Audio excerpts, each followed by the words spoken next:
paper balls sailed through the air like missiles, each one aimed with cruel precision at the woman standing quietly at the front of the classroom. Sarah Mitchell didn't flinch as crumpled assignments bounced off her shoulder, didn't react when a wadded-up candy wrapper hit her glasses.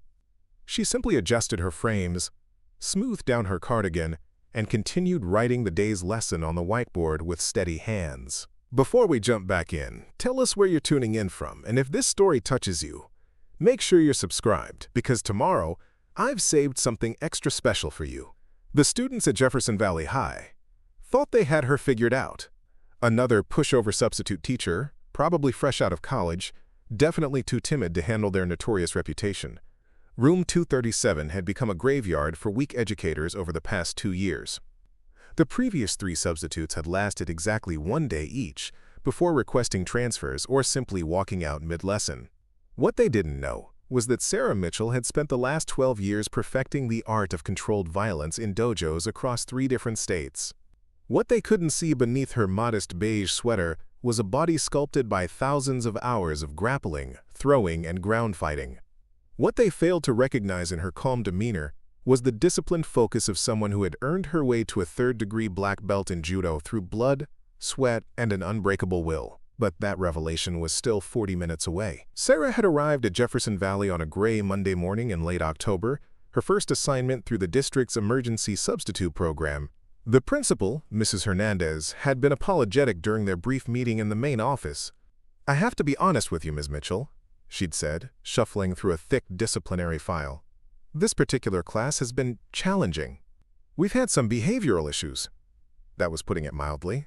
The sophomore English class consisted of 28 students, but it was controlled by a core group of 5 who had made terrorizing teachers their personal hobby. At the center of this group sat Dylan Brooks, a linebacker on the varsity football team whose father owned half the commercial real estate in town. To his right lounged Marcus Chen, whose mother served on the school board and whose family donated generously to every school fundraiser. Behind them sat the twins, Ashley and Brittany Walsh, daughters of the district's head of maintenance, who had perfected the art of plausible deniability when it came to their cruelty. The 5th member of their group was Riley Thompson, a quiet but vicious instigator who preferred psychological warfare to physical confrontation. Riley had the uncanny ability to turn an entire classroom against a teacher within minutes, using carefully placed whispers and strategic eye rolls to orchestrate chaos without ever being caught in the act. Sarah had studied their files the night before, recognizing the patterns that school administrators often missed or chose to ignore. These weren't random troublemakers acting out of teenage rebellion. They were calculating predators who had learned to exploit the system's reluctance to discipline students from influential families. The morning had started predictably enough. Sarah introduced herself with a warm smile, outlined the day's lesson plan on literary analysis, and began distributing copies of the short story they would be examining. That's when the first paper ball flew. It was Dylan who threw it, a casual flick of his wrist that sent a crumpled hall pass arcing across the room to bounce off Sarah's elbow. The class erupted in snickers, 28 pairs of eyes watching to see how the new teacher would respond. Sarah simply picked up the paper, smoothed it out, and placed it on her desk without a word. "Oops," Dylan said with mock sincerity. "Sorry about that, Ms. What was your name again?" "Mitchell," Sarah replied evenly, continuing to hand out the reading material. "And accidents happen." But it wasn't an accident, and everyone in the room knew it. The next paper ball came from Marcus, followed by another from Ashley. Each throw was accompanied by fake apologies and barely suppressed laughter. Soon, other students began joining in, emboldened by the teacher's apparent passivity. Sarah had faced this kind of testing before, though never quite so blatantly. In her previous positions at private schools in California and Oregon, she'd dealt with privileged teenagers who pushed boundaries, but those students had at least maintained a veneer of respect for authority. The kids at Jefferson Valley seemed to operate under the assumption that teachers were disposable entertainment. As she moved around the classroom, Sarah cataloged each act of defiance with the methodical precision she'd learned in competitive judo. Dylan's throw had been aggressive and direct, the action of someone accustomed to getting his way through intimidation. Marcus followed his friend's lead but with less conviction, suggesting he was more of a follower than a true instigator. The Walsh twins moved in perfect synchronization, their attacks coordinated like a well-rehearsed dance, but it was Riley who concerned Sarah the most. While the others threw paper and made noise, Riley sat perfectly still, watching Sarah's every reaction with the focused intensity of a predator studying its prey. Riley wasn't participating in the chaos. Riley was orchestrating it, using subtle nods and meaningful glances to escalate the situation without leaving fingerprints. By the time Sarah reached the front of the classroom again, the paper bombardment had intensified. Students were now openly laughing as they crumpled up handouts, homework assignments, even pages torn from textbooks. The floor around Sarah's feet was littered with white projectiles, and more kept coming. "That's enough," Sarah said quietly, her voice carrying easily across the room, despite its soft tone.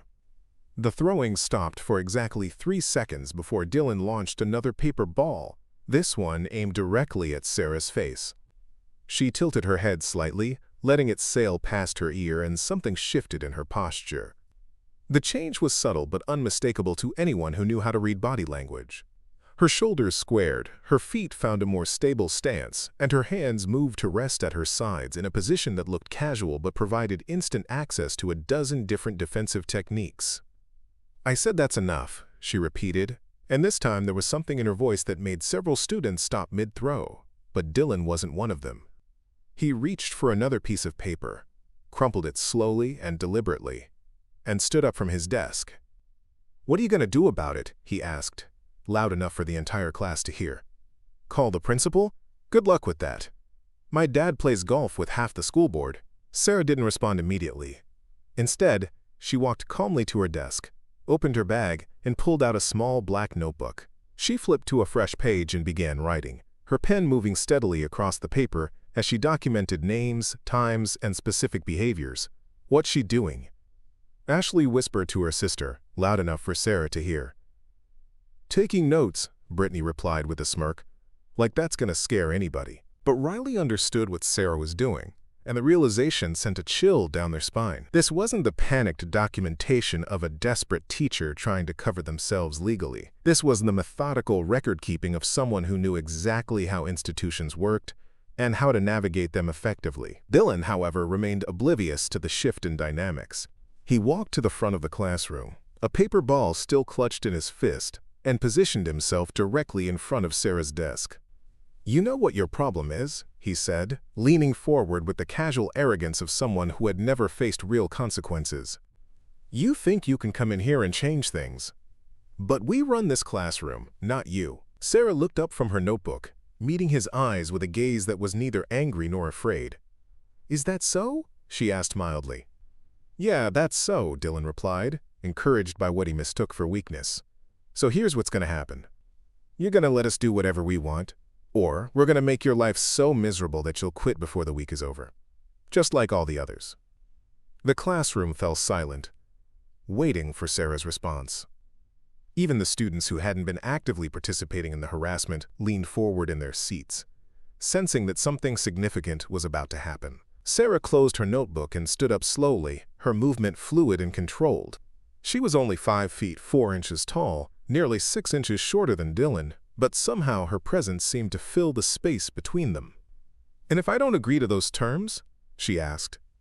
Dylan grinned and held up the crumpled paper ball. "Then things get worse for you." That's when Sarah smiled for the first time since the harassment had begun. It wasn't a warm teacher's smile or a nervous laugh.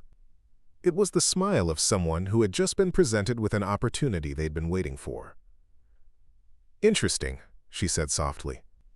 "In that case, I think it's time you learned something new today." Dylan's confidence wavered for just a moment when he saw Sarah's smile, but he quickly recovered, puffing out his chest and taking another step closer to her desk. The rest of the class watched in fascination, phones already emerging from pockets as students sensed they were about to witness something worth recording. "You think this is funny?" Dylan demanded, his voice rising. "Lady, you have no idea what you're dealing with here." Sarah remained perfectly still, her hands resting loosely at her sides. "Please, enlighten me," she said, her tone so calm it was almost conversational. What Dylan didn't know was that Sarah had spent years reading people in high-stress situations. In judo competitions, the ability to read an opponent's intentions through their body language often meant the difference between victory and defeat. She could see the tension in Dylan's shoulders, the slight tremor in his hands that betrayed his nervousness beneath the bravado. He was a bully, not a fighter, and bullies relied on intimidation rather than actual confrontation. Riley, however, was a different story. From their seat in the back row, Riley was studying Sarah with the focused attention of someone who recognized that the dynamic in the room had shifted. Unlike Dylan, who was operating on pure ego, Riley understood strategy. They could see that Sarah wasn't backing down, wasn't showing the fear or frustration that had characterized every other substitute teacher who had entered this classroom. "Dylan," Riley called out softly, their voice carrying a note of warning that only Sarah seemed to catch. But Dylan was too caught up in his performance to listen. He held up the crumpled paper ball like a weapon, drawing out the moment for maximum dramatic effect. "Last chance, teach. Are you going to play ball, or do we have to show you how things work around here?" The other students leaned forward in their seats, anticipation crackling through the air like electricity. Some were already recording, their phones held low to avoid detection but angled to capture whatever was about to unfold. The Walsh twins wore matching expressions of cruel excitement, while Marcus shifted uncomfortably in his seat, perhaps beginning to sense that this confrontation was heading somewhere unexpected. Sarah's eyes never left Dylan's face, but her peripheral vision tracked every movement in the room. She noted which students were recording, which ones looked uncomfortable, and which ones were positioning themselves to either flee or join in if things escalated. It was the same kind of tactical awareness she'd developed during her years of competitive fighting, where a moment's inattention could result in finding herself flat on her back, staring at the ceiling. Preparing and narrating this story took us a lot of time, so if you are enjoying it, subscribe to our channel. It means a lot to us. Now back to the story. "You know," Sarah said thoughtfully, as if she were discussing the weather, "in my experience, people who make threats usually do so because they don't have the confidence to follow through on them." The insult hit its mark perfectly. Dylan's face flushed red, and his grip tightened on the paper ball. "Oh, you think I won't do it? You think I'm all talk?" "I think," Sarah replied, still in that same maddeningly calm tone, "that you're a 17-year-old boy who's never learned the difference between power and respect." The silence that followed was absolute. No one in room 237 had ever heard a teacher speak to Dylan Brooks like that. His father's influence had always provided him with a shield against consequences, and teachers typically either ignored his behavior or delivered ineffectual lectures that he could dismiss with a laugh and a shrug. "You just made a big mistake," Dylan said, his voice dropping to a menacing whisper. "A really big mistake." He drew his arm back, preparing to throw the paper ball directly at Sarah's face from a distance of less than 3 feet. The motion was aggressive and deliberate, designed not just to humiliate, but to establish dominance in front of the entire class. In Dylan's mind, this was the moment when the new teacher would finally break, would either burst into tears or explode in anger, giving him the reaction he needed to cement his control over the classroom. What happened instead changed everything. As Dylan's arm moved forward in the throwing motion, Sarah stepped slightly to her left, a movement so subtle it looked almost accidental. The paper ball sailed harmlessly past her shoulder, but Dylan's forward momentum carried him closer to her desk. That's when Sarah moved. The technique she used was called taiotoshi, a judo throw that translates literally as, quote, body drop. It requires perfect timing, precise footwork, and the ability to use an opponent's own force against them. Sarah had practiced this particular throw thousands of times over the years, first as a teenager learning the fundamentals, then as a competitor perfecting her technique against increasingly skilled opponents. Dylan never saw it coming. Sarah's right foot swept across his path while her hands guided his already committed forward motion. Physics did the rest. Dylan's legs tangled, his balance disappeared, and suddenly he was airborne for a split second before crashing to the floor beside Sarah's desk with a sound that seemed to echo through the stunned silence of the classroom. The entire sequence took less than 2 seconds. For a moment, nobody moved. Dylan lay on the floor, not seriously injured but completely stunned, trying to process what had just happened to him. The other students stared in shocked silence, their phones capturing footage that would be replayed thousands of times in the days to come. Marcus was the first to react, half rising from his seat with his mouth open in disbelief. "Holy," he began, then stopped himself, still staring at his friend on the floor. The Walsh twins had gone pale, their earlier excitement replaced by something that looked suspiciously like fear. They exchanged a quick glance, communicating in the wordless way that twins sometimes do, and both began slowly sinking lower in their seats. Riley, meanwhile, was studying Sarah with newfound respect and wariness. They had recognized immediately that what they'd just witnessed wasn't luck or accident. The movement had been too smooth, too controlled, too perfectly executed. This was someone with training, someone who knew exactly what they were doing. Sarah stood over Dylan's prone form, her expression unchanged, her breathing steady. She looked down at him with the same calm demeanor she'd maintained throughout the entire confrontation. "Are you hurt?" she asked, her voice carrying genuine concern despite everything that had just occurred. Dylan struggled to his feet, his face now red with embarrassment rather than anger. He'd been knocked down in front of the entire class by a woman who was 6 inches shorter and probably 40 pounds lighter than him. The humiliation was complete and devastating. You can't do that," he stammered, brushing dust off his clothes and trying to salvage some dignity.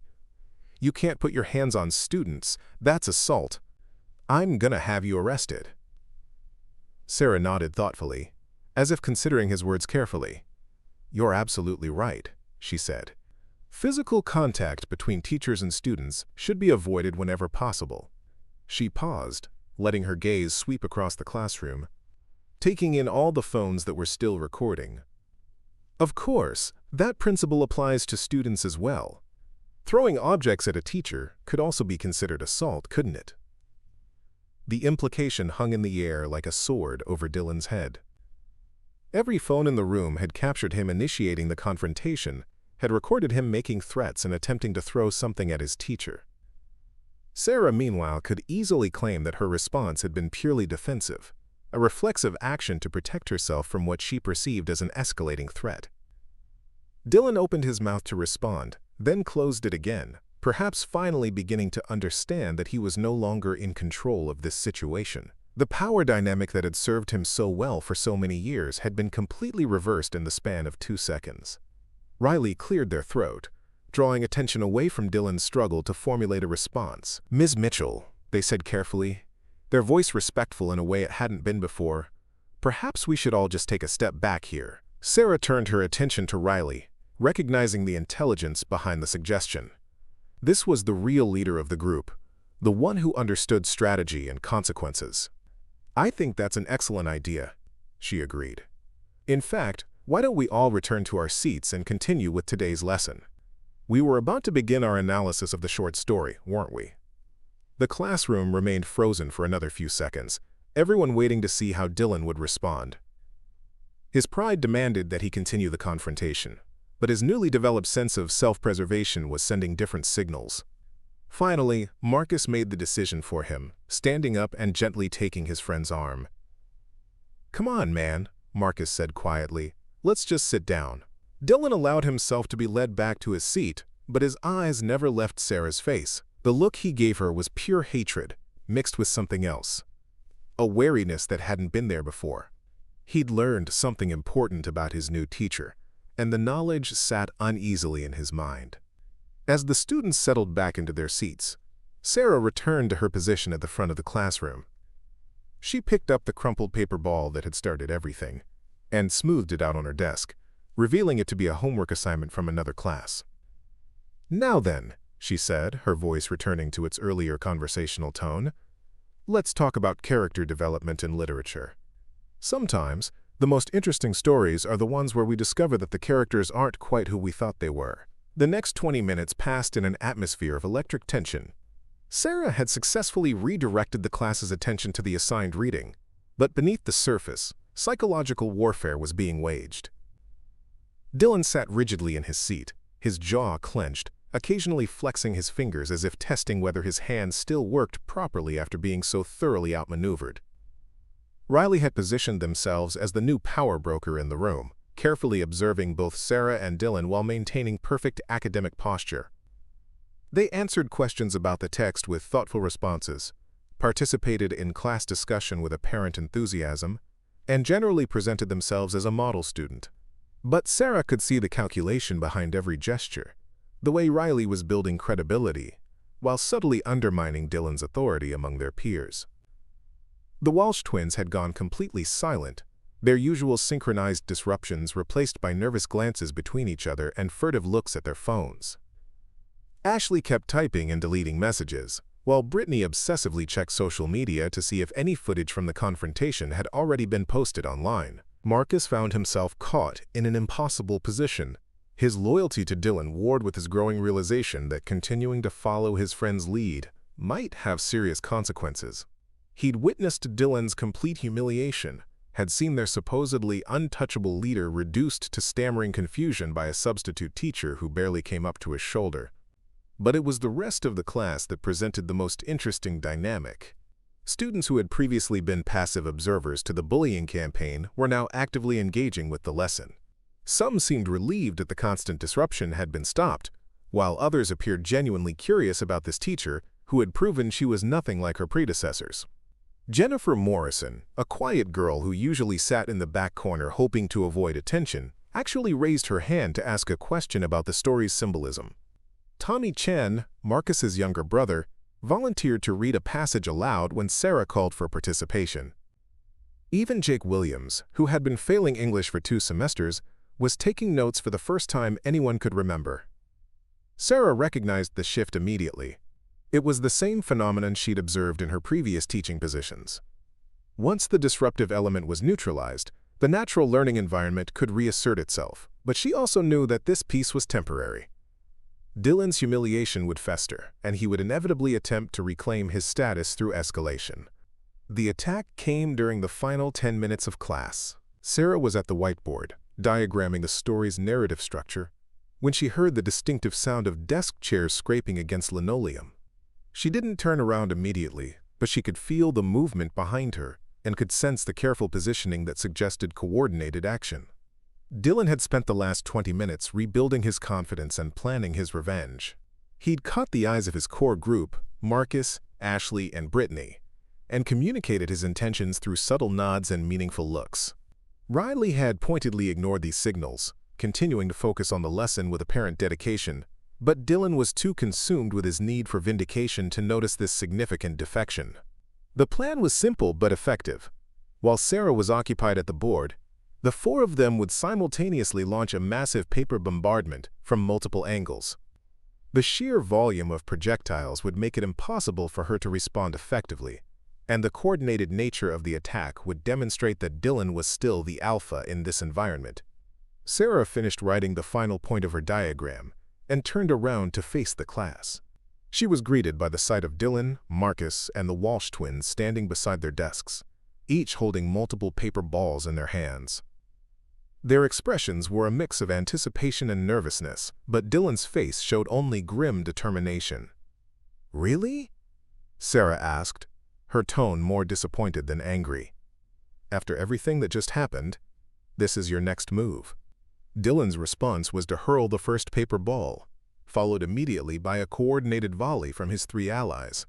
But Sarah had been expecting this escalation, had been preparing for it even while conducting the lesson. Instead of trying to dodge the projectiles, she did something that caught everyone completely off guard. She started catching them. Tool. The first paper ball Dylan threw was intercepted by Sarah's left hand with casual precision. The second, thrown by Ashley, was plucked out of the air by her right hand. A third, from Brittany, was caught between 2 fingers like a dart. Within seconds, Sarah had collected half a dozen paper balls, while barely moving from her position at the front of the classroom. The display was mesmerizing.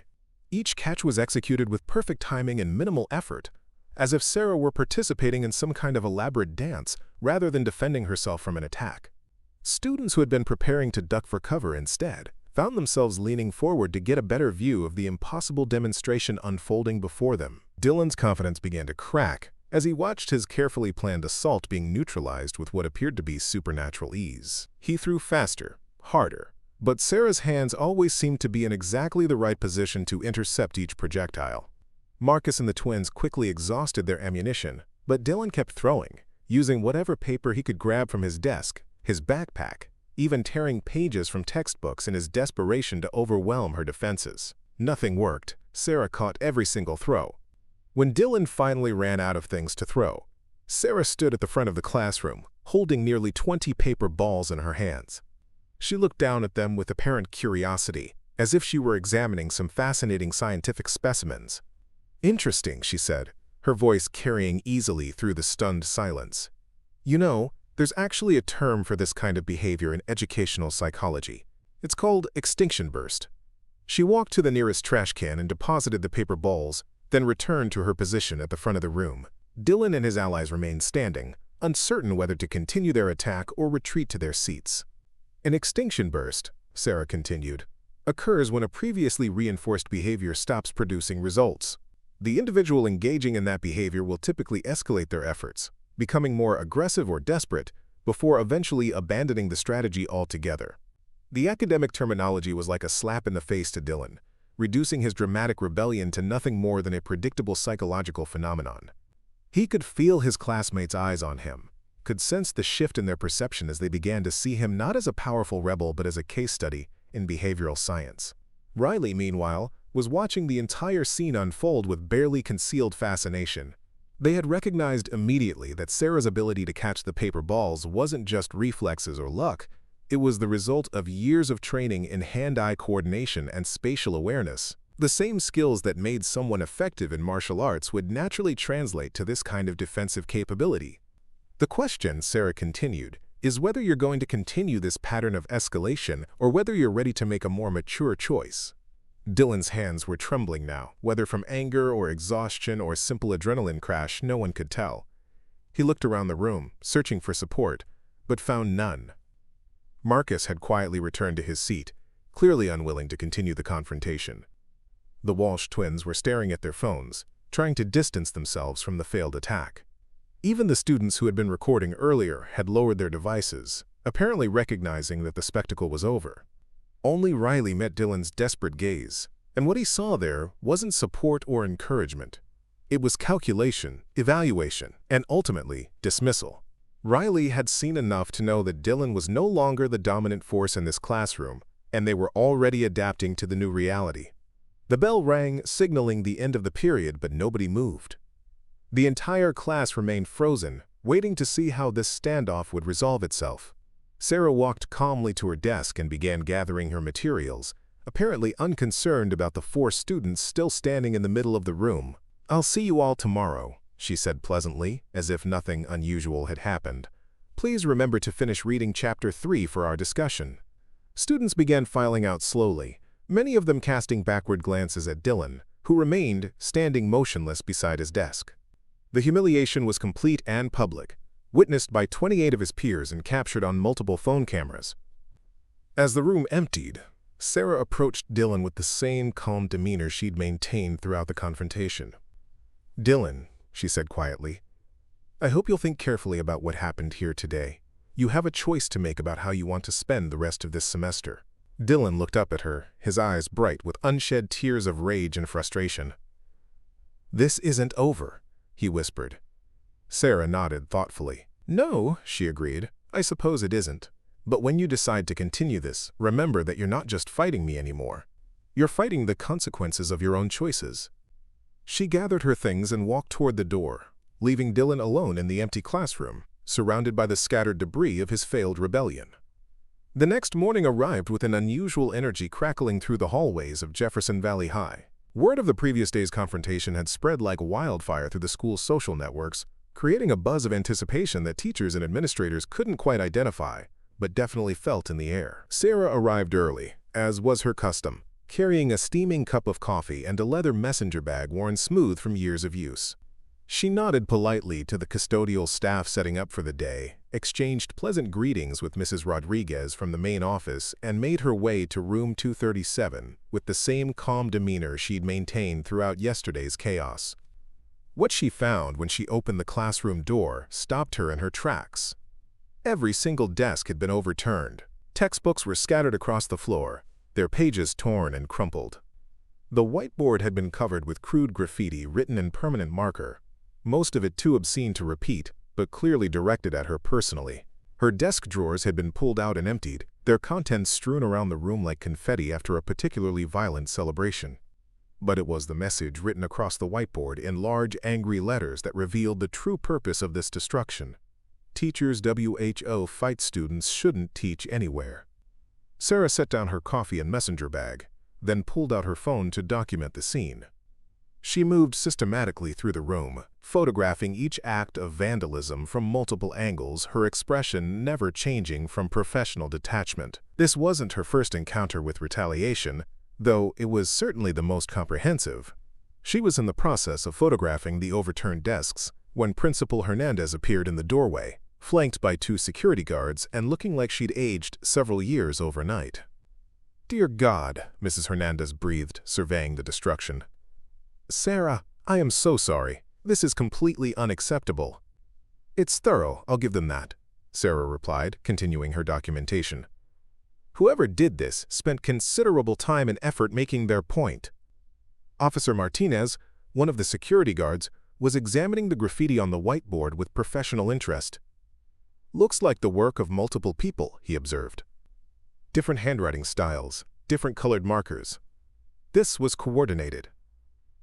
Sarah nodded, having reached the same conclusion. They also knew exactly how to access the room after hours, which suggests either they have keys or they know someone who does. The implication hung heavy in the air. This level of access and coordination pointed to more than just student vandalism. It suggested adult involvement or at least adult negligence. Mrs. Hernandez's face grew increasingly pale as she processed the potential ramifications. "We'll need to file a police report," she said finally. "This crosses the line from school discipline into criminal destruction of property." "Besides," Dylan continued, his voice rising as he fed off the attention from the crowd, "maybe if teachers stuck to teaching instead of trying to fight students, this kind of thing wouldn't happen."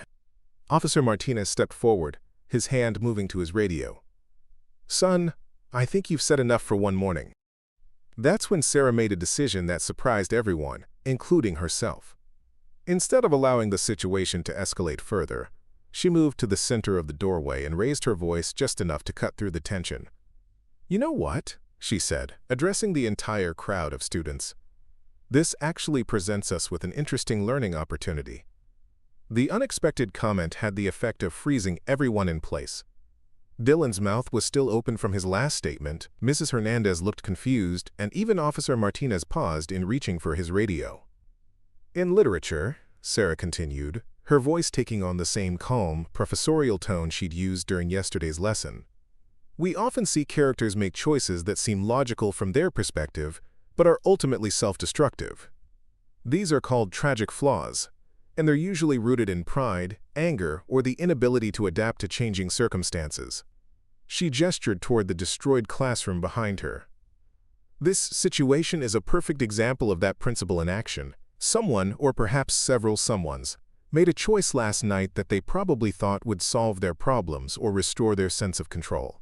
Dylan's face was growing redder by the moment as he realized he was being psychoanalyzed in front of his peers. "You can't prove anything," he said, but his voice lacked conviction. "I don't need to prove anything," Sarah replied pleasantly. "The beautiful thing about tragic flaws is that they're self-revealing. Characters who possess them inevitably expose themselves through their own actions and words." The crowd had gone completely silent now, recognizing that they were witnessing something far more sophisticated than a simple confrontation between a teacher and a disruptive student. This was a masterclass in psychological warfare, and Sarah was conducting it with the same precision she'd demonstrated when catching paper balls. Riley stepped forward, perhaps recognizing that this was their last chance to salvage the situation for their former ally. "Ms. Mitchell," they said carefully, "maybe we should all just focus on cleaning up and getting ready for class." Sarah smiled at Riley, acknowledging the intelligence behind the suggestion. "That's an excellent point, Riley. Learning environments work best when everyone is focused on moving forward, rather than dwelling on past mistakes." She turned to face Dylan directly, her expression neither angry nor vindictive, just professionally concerned. "Dylan, you have a choice to make right now," You can continue down this path, which will inevitably lead to consequences that extend far beyond this classroom. Or you can choose to be part of the solution.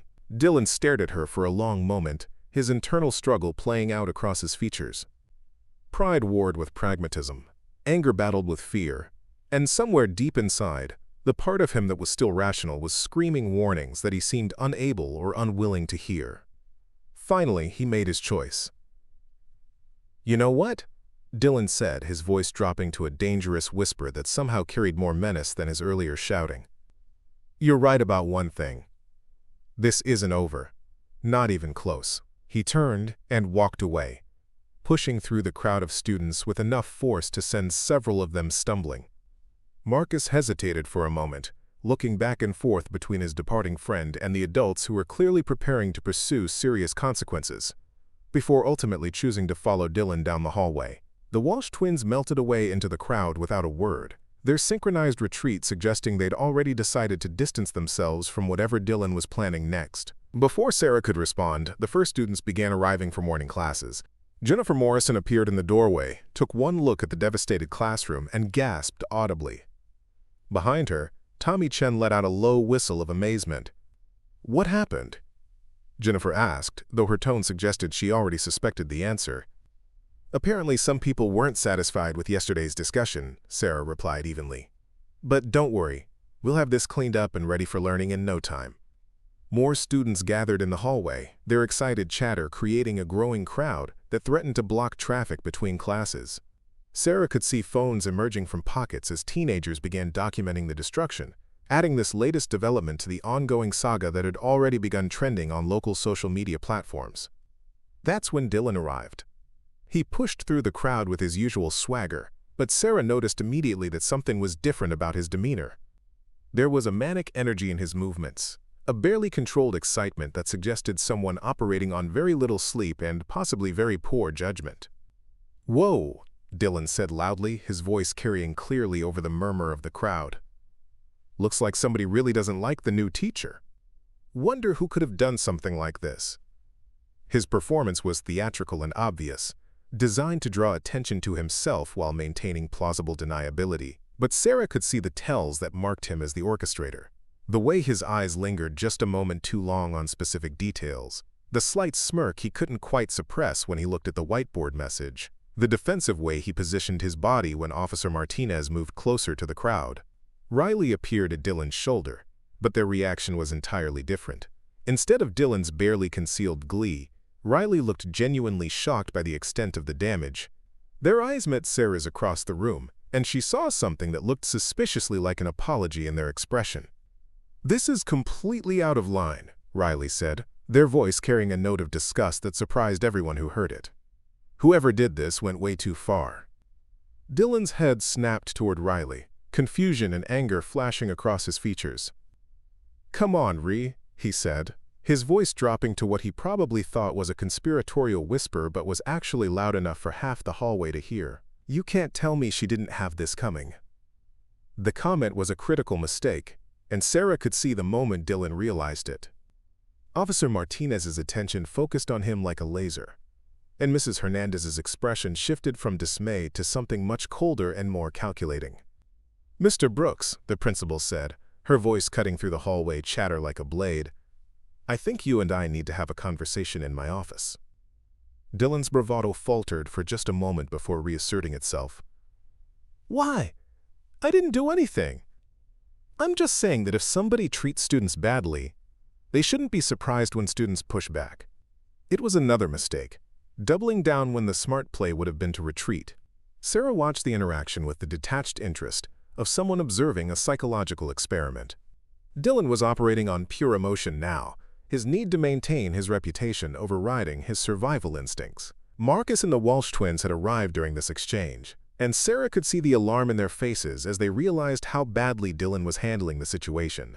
Ashley grabbed Brittany's arm and tried to pull her away from the crowd, while Marcus attempted to catch Dylan's attention with increasingly frantic gestures.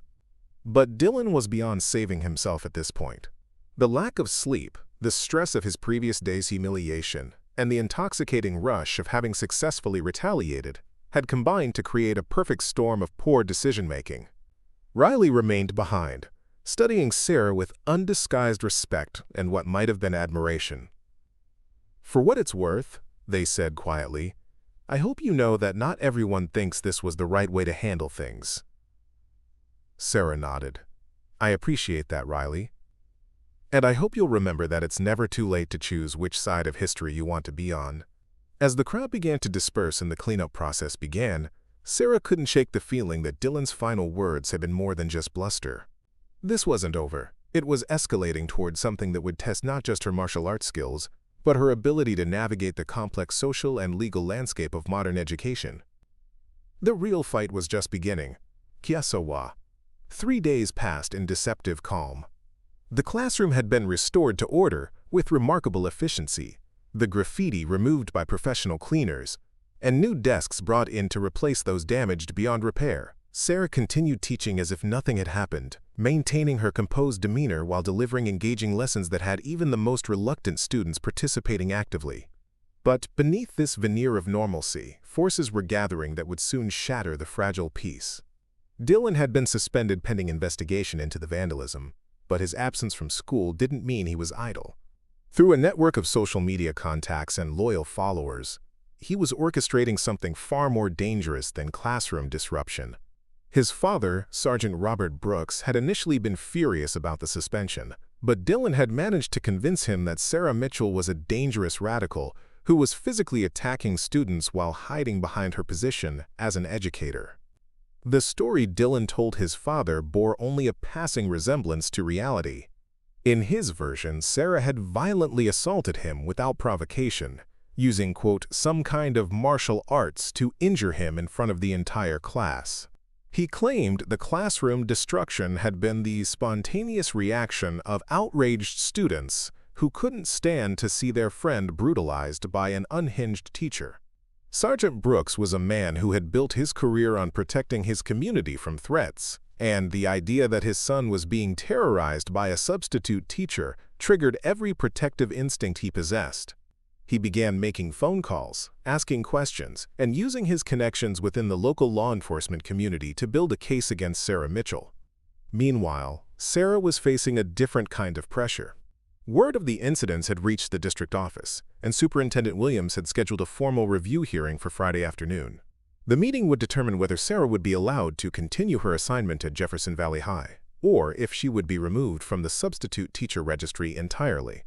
Dr. Rebecca Chen, the district's legal counsel, had reviewed the available evidence and found herself in an unusual position. The security footage clearly showed Dylan initiating both confrontations, and multiple student witnesses corroborated Sarah's account of defending herself against aggressive behavior. From a legal standpoint, Sarah appeared to be completely in the right, but from a political standpoint, the situation was a minefield. Robert Brooks carried significant influence in the community. The school board was already under pressure from parents concerned about classroom safety, and social media coverage of the story was becoming increasingly polarized. Some commenters praised Sarah as a hero who had finally stood up to entitled bullies, while others condemned her as a violence-prone educator who had no business working with children. Riley Thompson found themselves caught in the middle of this escalating conflict. As the most perceptive member of Dylan's former inner circle, they understood better than anyone how dangerous the situation was becoming. Dylan's exile from school had only intensified his obsession with revenge, and Riley had seen enough of his increasingly erratic social media posts to know that he was planning something catastrophic. On Thursday evening, Riley made a decision that would change everything. They approached Sarah after school as she was loading materials into her car, their usual confidence replaced by obvious anxiety. "Ms. Mitchell," Riley called out, their voice carrying an urgency that made Sarah turn immediately. "I need to talk to you about Dylan." Sarah set down her bag and gave Riley her full attention. Over the past few days, she'd watched this student with growing respect. Unlike Dylan's other followers, Riley had chosen to engage constructively with the class, rather than plotting revenge or nursing grudges. "What about Dylan?" Sarah asked, though her tone suggested she already suspected this wasn't going to be pleasant news. Riley glanced around the nearly empty parking lot, then moved closer, lowering their voice. "He's not handling the suspension well. At all. He's been posting stuff online about you, claiming you attacked him, trying to get people fired up about it. Sarah nodded. She'd been expecting retaliation, though she hadn't anticipated it would extend beyond the school environment. What kind of posts? Lies, mostly. Riley said bluntly. He's saying you're some kind of dangerous martial arts expert who's been planted in the school to hurt kids. He's got his dad believing it too, and his dad's been asking questions around town, talking to other cops, building some kind of case against you. The information was troubling, but not entirely surprising. Sarah had encountered similar situations before, though usually in different contexts. Parents who refused to believe their children could be at fault often created elaborate conspiracy theories to explain away their offspring's behavior. There's more, Riley continued, their voice dropping to barely above a whisper. He's planning something for tomorrow, something big. He won't tell me the details, but he keeps talking about showing everyone who's really in charge, and, quote, making sure she never teaches again. Sarah felt a familiar tightness in her chest, the same sensation she'd experienced before major judo competitions when the stakes were highest. This was the moment she'd been preparing for without realizing it, the culmination of all the small confrontations and psychological skirmishes of the past week. "Do you have any idea what he's planning specifically?" she asked. Riley shook their head, frustration evident in their expression. "He's being paranoid about it, keeping everything close to his chest. But I know he's been in contact with some older guys, maybe college kids or dropouts. And he keeps talking about Friday afternoon after the final bell." The timing made sense. Dylan would want maximum visibility for whatever he was planning, but he'd also want to avoid direct confrontation with school security during regular hours. The period immediately after dismissal would give him access to the building while minimizing the risk of adult intervention. "Riley," Sarah said carefully, "why are you telling me this? You were part of his group. You could have stayed loyal to him." Riley was quiet for a long moment, staring at the asphalt beneath their feet. When they finally looked up, their expression was a mixture of regret and determination. "Because I've been watching what happens in our class now," they said. "Since Dylan's been gone, people are actually learning. Jennifer Morrison is participating for the first time all year. Tommy Chen asked me to be his partner for the group project. Even Jake Williams is turning in homework." They paused, gathering their thoughts before continuing. "Dylan always told us that we were fighting for respect, for our right to be treated fairly. But what we were really doing was making sure nobody else could learn, nobody else could succeed. We were just destroying things." Sarah recognized the moment for what it was, a genuine epiphany from someone who had been part of the problem, but was choosing to become part of the solution. These were the moments that made teaching worthwhile, when students moved beyond rebellion toward actual growth. "What do you think I should do?" Sarah asked. Not because she needed advice, but because she wanted to hear Riley's perspective. "Be ready," Riley said simply. "Whatever he's planning, it's going to be designed to humiliate you, to make you look weak or dangerous or both. He needs to prove to everyone that he's still the alpha, that what happened in class was just a fluke." Sarah nodded, her mind already working through possibilities and contingencies. She'd faced aggressive opponents before, but always in controlled environments with rules and referees.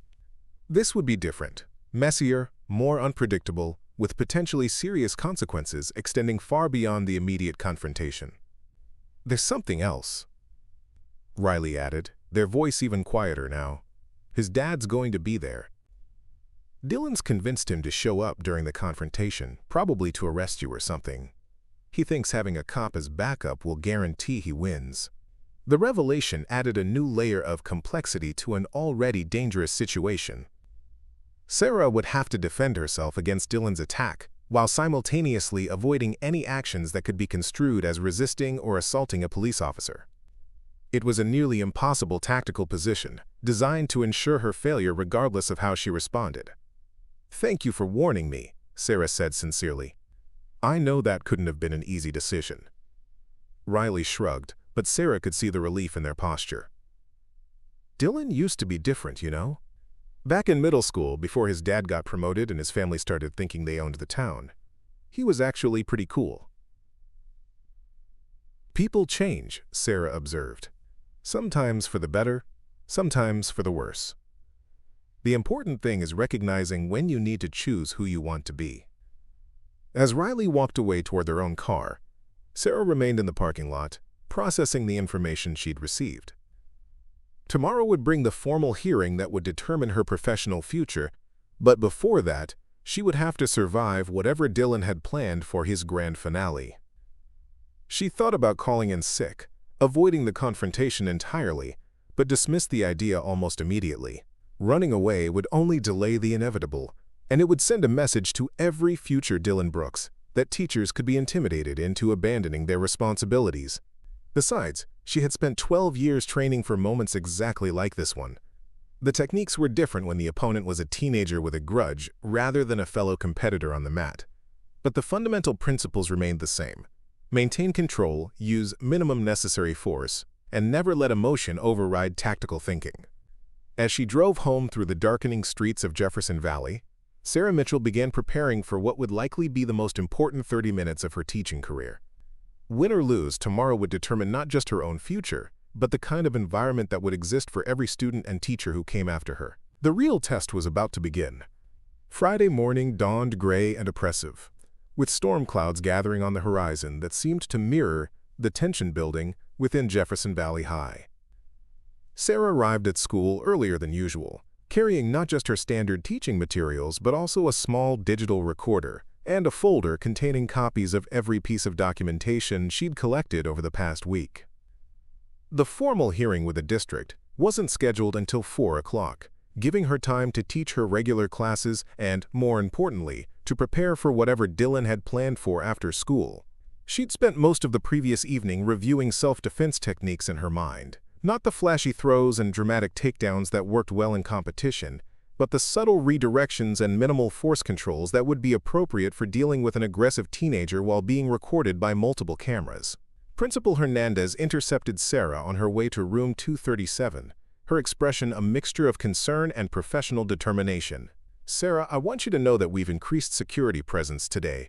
Officer Martinez will be in the building all afternoon and we've got additional personnel on standby." Sarah appreciated the gesture, but she also understood its limitations. School security was trained to handle typical teenage conflicts, fights over relationships, arguments about sports teams, disputes over social media drama. They weren't prepared for a coordinated assault orchestrated by someone with family connections to local law enforcement and a grudge that had evolved far beyond normal parameters. "Thank you," Sarah replied. "I assume you've been briefed on the possibility of complications this afternoon?" Mrs. Hernandez nodded grimly. "Riley Thompson came to see me yesterday evening. Very mature kid, that one. They gave me enough information to take precautions, though I have to admit I'm hoping this all turns out to be a teenage drama rather than anything serious." Sarah wished she could share that optimism, but her instincts were screaming warnings that couldn't be ignored. Dylan Brooks was operating in a state of desperate fury, backed into a corner by his own poor choices but too proud to accept responsibility for his situation. That combination made him exponentially more dangerous than a typical classroom disruptor. The morning classes proceeded with unusual intensity. Word had spread throughout the school that something significant was going to happen after dismissal, and students who normally showed little interest in academic drama were suddenly paying attention to every detail of Sarah's teaching. Some seemed genuinely concerned for her safety, while others appeared to be anticipating entertainment. Jennifer Morrison approached Sarah's desk during lunch break, her usually quiet demeanor replaced by obvious anxiety. "Ms. Mitchell," she said hesitantly, "I heard Dylan's planning something really bad for today. Is it true?" Sarah considered her response carefully. She didn't want to frighten students unnecessarily, but she also recognized that Jennifer's concern was genuine and deserved an honest answer. "There might be some kind of confrontation this afternoon," Sarah admitted. "But I want you to know that the school administration is aware of the situation and has taken appropriate precautions. The most important thing for you and the other students is to stay clear of any drama and get home safely." Jennifer nodded, but her worried expression didn't fade. "It's not fair," she said suddenly. "You're the best teacher we've had all year. You actually care about whether we learn things. Dylan's just mad because someone finally stood up to him." The comment highlighted something Sarah had been thinking about throughout the week. This conflict wasn't really about her. It was about what she represented. For students like Jennifer, Tommy, and even Riley, She symbolized the possibility that learning environments could be safe and productive.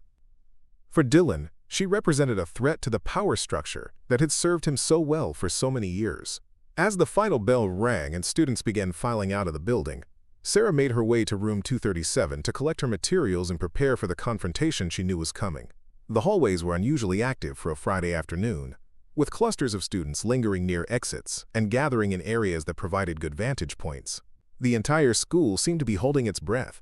Riley appeared in her doorway as she was organizing her desk, their expression tense but determined. "He's here," they said simply. "Dylan just pulled into the parking lot with 3 older guys I don't recognize. His dad's patrol car is parked across the street." Sarah nodded, feeling the familiar pre-competition calm settling over her mind. This was the moment all her training had prepared her for. Not just the physical techniques, but the mental discipline required to make split-second decisions under extreme pressure. "Riley," she said, "I need you to do something for me. Get as far away from this building as possible. Whatever happens here, I don't want you to get caught up in it." Riley shook their head firmly. "No way. I'm the one who warned you about this.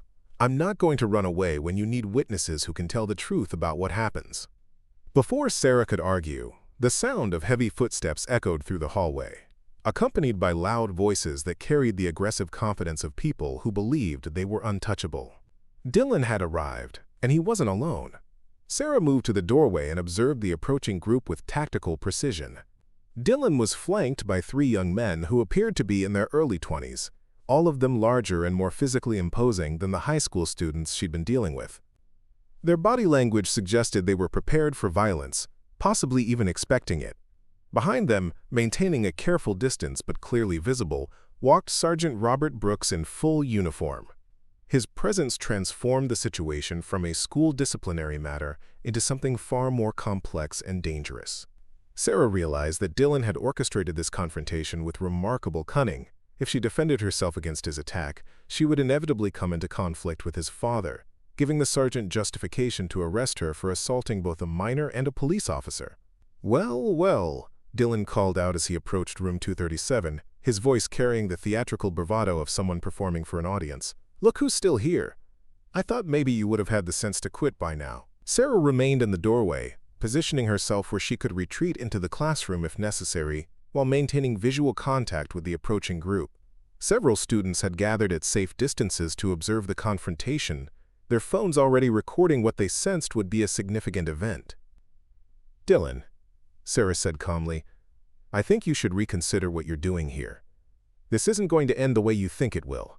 Dylan's response was a harsh laugh that carried no genuine humor. "Oh, I think it's going to end exactly the way I want it to.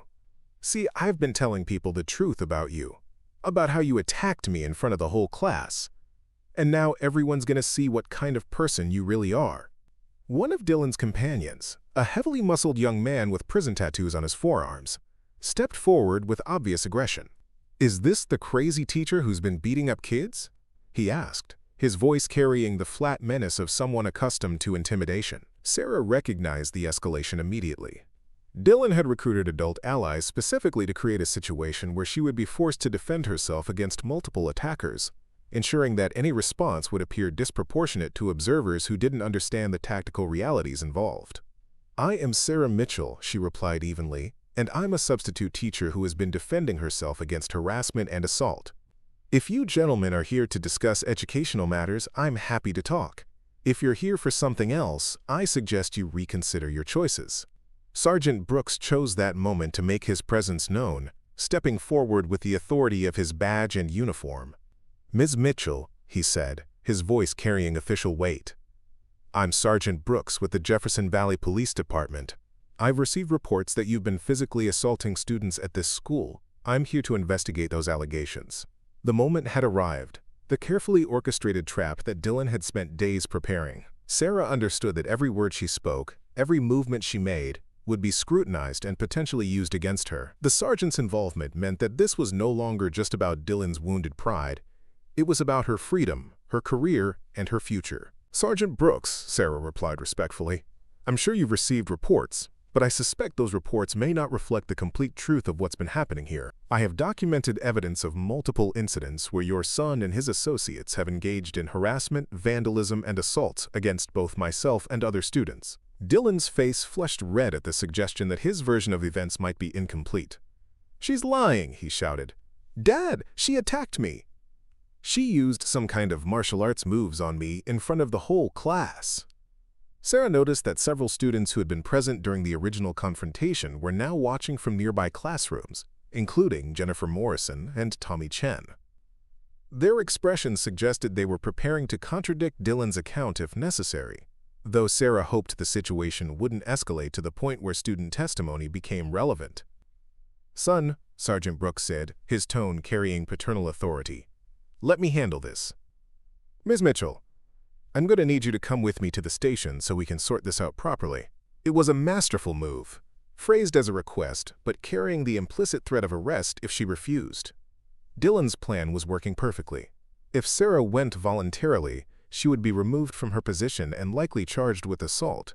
If she refused, she could be arrested for obstruction and resisting an officer. But Sarah had been expecting this moment, and she had prepared accordingly. "Sergeant," she said, pulling the digital recorder from her pocket and placing it on the desk behind her where it was clearly visible. "Before we go anywhere, I think there are some things you should see." She reached into her bag and withdrew a manila folder thick with documentation. "I have security camera footage from the school's surveillance system showing your son destroying my classroom. I have photographic evidence of the vandalism he committed. I have witness statements from multiple students describing his pattern of harassment and intimidation."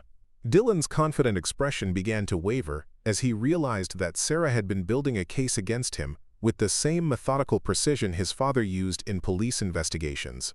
"That's all fake," he protested. "She probably made it all up." "I also have this," Sarah continued, producing her phone and displaying a social media screenshot. "A post from your son's account yesterday, describing in detail how he planned to destroy the crazy teacher and show everyone who's really in charge.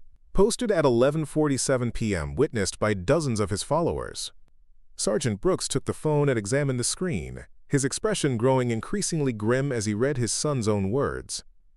The post was damning evidence of premeditation, transforming Dylan's narrative from righteous self-defense to calculated revenge. "Dad," Dylan said desperately, "you can't believe her over me. She's trying to twist everything around." But the sergeant was studying the accumulated evidence with the professional eye of someone who had investigated hundreds of cases. Security footage didn't lie. Witness statements from multiple sources carried weight. And social media posts provided a clear window into Dylan's state of mind and intentions. "Dylan," Sergeant Brooks said quietly, "we need to talk, right now." That's when Dylan made his final, desperate mistake. Recognizing that his father was beginning to see through his fabricated version of events, he decided to create new evidence to support his claims. With witnesses watching and cameras recording, he suddenly lunged towards Sarah, his hands reaching for her shoulders in what he probably intended to appear as an attack that would force her to defend herself violently. But Sarah had been expecting exactly this move. Instead of the dramatic throws or strikes that Dylan was hoping to provoke, she simply stepped aside, used his momentum to guide him past her, and caught his wrist in a gentle but unbreakable grip that stopped him from falling while preventing him from continuing his attack. The entire sequence took less than 2 seconds and appeared to the observers as nothing more than a teacher preventing an aggressive student from hurting himself. Dylan found himself standing motionless, held in place not by force, but by precise application of leverage that made any struggle painful while appearing completely nonviolent to outside observers. "Dylan," Sarah said calmly, maintaining her grip on his wrist, "I think you should stop now. Your father is watching, there are cameras recording everything, and you're about to make this situation much worse for yourself." Sergeant Brooks stared at his son, finally seeing the situation clearly for the first time. Dylan had just attempted to assault a teacher in front of a police officer, seemingly confident that his family connections would protect him from consequences. The realization that his son had been lying to him, manipulating him, and using his position for personal vendettas hit the sergeant like a physical blow. "Let him go," Sergeant Brooks said quietly. Sarah released Dylan's wrist immediately, stepping back to maintain distance while keeping her hands visible and non-threatening. Dylan stumbled slightly, his face a mixture of humiliation and desperate fury as he realized his plan had completely backfired. The 3 older men who had accompanied Dylan began backing away, apparently recognizing that the situation had shifted dramatically, and they no longer wanted to be associated with what was clearly becoming a criminal matter rather than the righteous confrontation they'd been promised. "Dylan Brooks," Sergeant Brooks said in his official voice, "you're under arrest for attempted assault, destruction of school property, and harassment. You have the right to remain silent." As the sergeant began reading his son the Miranda rights, the gathered students watched in stunned silence. The boy who had terrorized teachers and fellow students for years was finally facing real consequences, administered not by the school system he'd learned to manipulate but by his own father, who had been forced to choose between family loyalty and professional integrity. Riley stepped forward from the crowd of observers, their expression a mixture of relief and sadness. "I'm sorry it came to this," they said to Sarah. "Dylan used to be different." Sarah nodded, understanding the complex emotions Riley was experiencing. Watching a former friend self-destruct was never easy, even when that friend had made choices that ultimately left no alternatives. "Sometimes people have to face consequences before they can change," Sarah replied. "Maybe this will be the wake-up call he needs." As Dylan was led away in handcuffs, his father's expression carried the weight of someone who had discovered that his efforts to protect his child had actually enabled his worst impulses. The sergeant would have to live with the knowledge that his son's sense of entitlement had been partially created by the very system he'd tried to use to shield Dylan from accountability. The formal hearing scheduled for later that afternoon was canceled. With Dylan's arrest and the evidence Sarah had compiled, the district's investigation reached a swift conclusion. Sarah Mitchell would not only continue as a substitute teacher but had been offered a permanent position for the following semester. But as she gathered her materials and prepared to leave the school that Friday evening, Sarah understood that the real victory wasn't personal. It was the transformation of Room 237 from a battleground back into a place where learning could flourish. Students like Jennifer Morrison and Tommy Chen would return on Monday to an environment where respect was expected and education was valued. And sometimes, that was worth fighting for.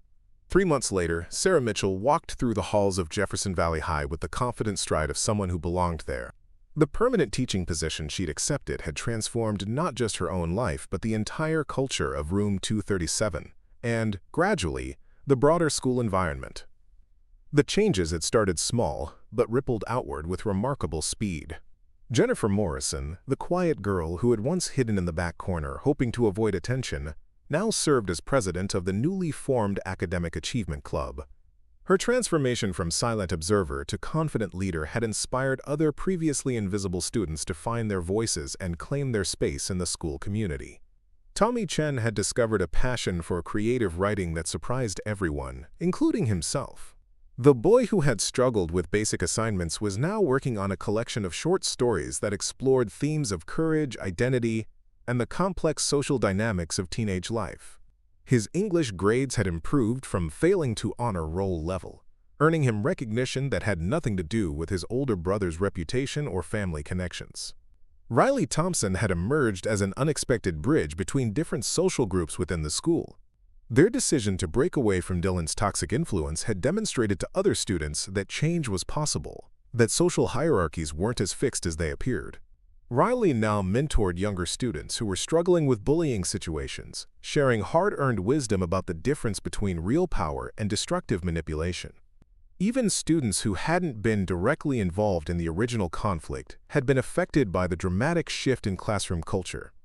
When teachers knew they had administrative support for maintaining discipline, when students understood that consequences would be applied fairly, regardless of family connections, the entire learning environment improved dramatically.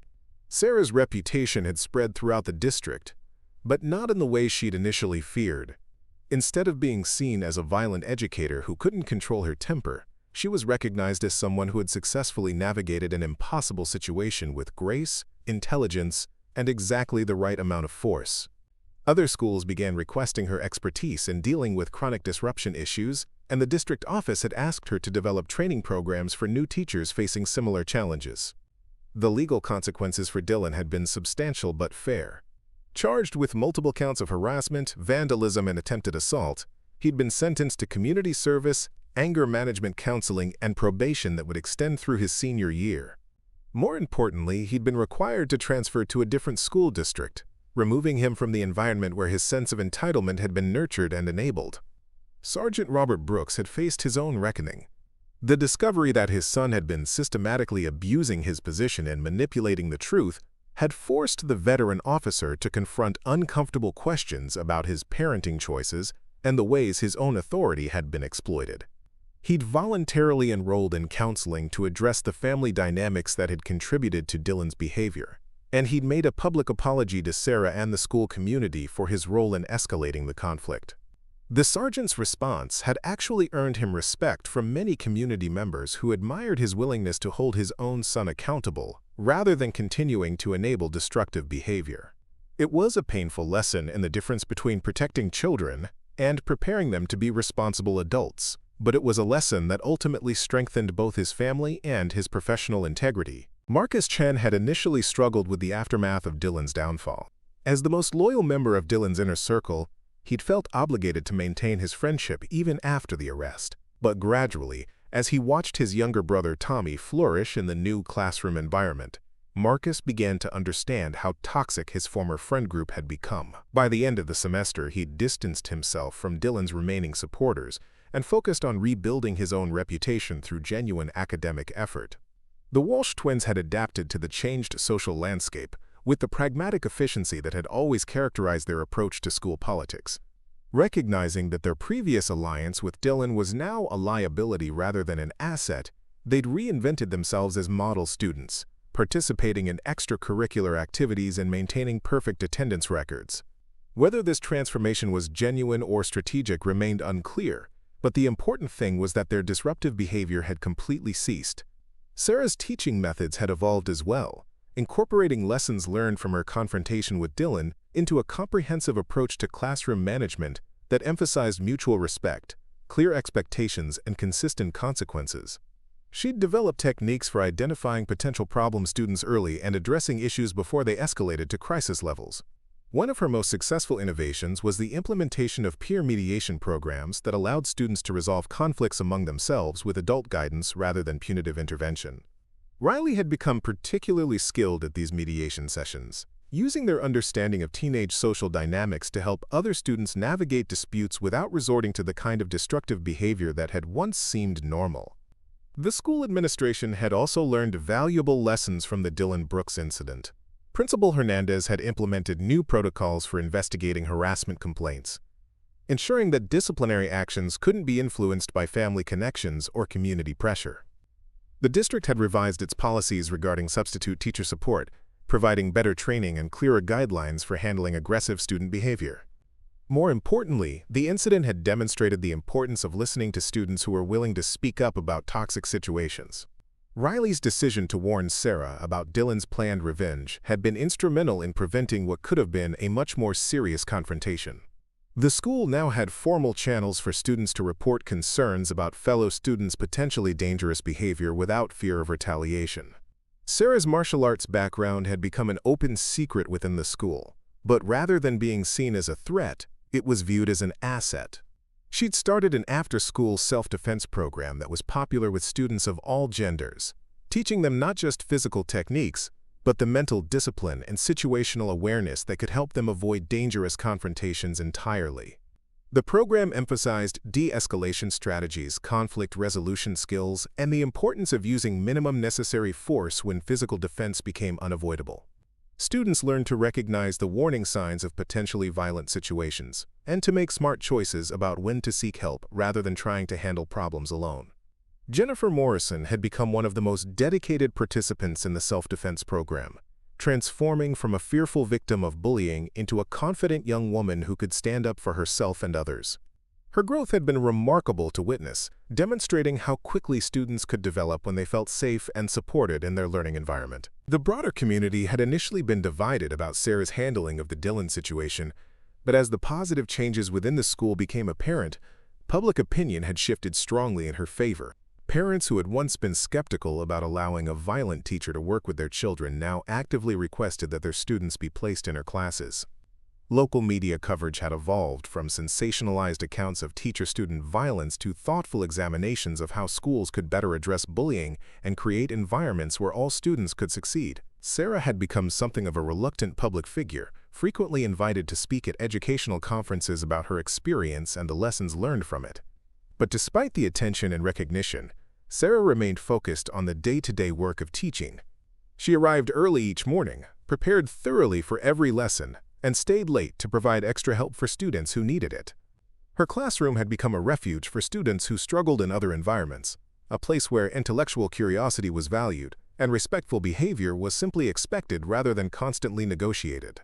The transformation of Room 237 had rippled outward to affect other classrooms as well. Teachers who had previously struggled with chronic disruption issues began implementing Sarah's techniques, and gradually the entire school culture shifted toward one that prioritized learning over chaos. Students who had once seen school as a battleground began viewing it as an opportunity for growth and achievement. Dylan's absence had created space for other students to emerge as leaders, but the leadership that developed was fundamentally different from his destructive model. Instead of ruling through intimidation and manipulation, the new student leaders gained influence through competence, kindness, and genuine contribution to the school community. Sarah often reflected on the crucial moments that had led to this transformation. Riley's decision to warn her about Dylan's planned revenge. Jennifer's courage in speaking up about the positive changes in the classroom. Tommy's willingness to embrace academic success despite the social risks. Each individual choice had contributed to a larger shift that had made Jefferson Valley High a better place for everyone. The most important lesson, Sarah believed, was that institutional change was possible when individuals were willing to take personal risks for the greater good. Her decision to stand up to Dylan's harassment hadn't just been about defending herself. It had been about defending the principle that education should be available to all students in an environment free from intimidation and fear. As the school year drew to a close, Sarah received a letter that would have seemed impossible just a few months earlier. Dylan Brooks, writing from his new school, had sent a carefully crafted apology acknowledging his behavior and its impact on his classmates and teachers. The letter didn't excuse his actions or ask for forgiveness, but it demonstrated a level of self-awareness that suggested the consequences he'd faced had served their intended purpose. Whether Dylan's transformation would prove lasting remained to be seen, but the letter represented hope that even the most problematic students could learn and grow when they were forced to confront the reality of their choices. Sarah responded with a brief note acknowledging his apology and wishing him success in his future educational endeavors. The final day of the school year arrived with a celebration that would have been unimaginable during those first chaotic weeks of Dylan's harassment campaign. Students who had once been too intimidated to participate in class discussions were now confident public speakers. Academic achievement had become something to be proud of, rather than hidden. The classroom that had once been a graveyard for substitute teachers had become a model for effective education. Riley approached Sarah after the final bell, carrying a card signed by the entire class. "We wanted you to know," they said, "that this year changed everything for us. Not just because Dylan's gone, but because you showed us what's possible when someone refuses to accept that things have to be the way they've always been." Sarah opened the card to find messages from students expressing gratitude not just for her teaching, but for her courage in standing up to a system that had failed them.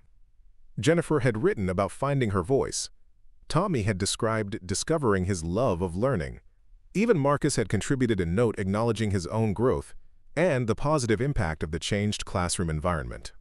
As Sarah packed up her classroom for the summer break, she thought about the journey that had brought her to this moment. The confrontation with Dylan had been necessary, but it was what came afterward. The patient work of building trust, establishing expectations, and creating opportunities for student growth that had truly made the difference. The story of Room 237 had become a legend within Jefferson Valley High, but Sarah knew that the real victory wasn't in the dramatic moments of conflict. It was in the quiet achievements of students who had discovered their potential in an environment where learning was valued and every voice mattered. She would return in the fall to continue that work, armed with experience, supported by administration, and surrounded by students who understood that education was a collaborative effort requiring mutual respect and shared commitment to excellence. The battle for Room 237 had been won, but the larger mission of creating educational environments where all students could thrive would continue. Sometimes the most important fights weren't about defeating enemies. They were about building something better in the space that victory created.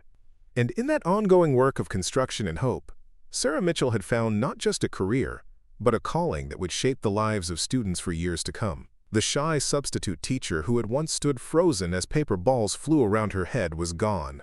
In her place stood an educator who understood that true strength came not from the ability to throw opponents to the ground, but from the courage to stand up for principles that mattered and the persistence to see positive change through to completion.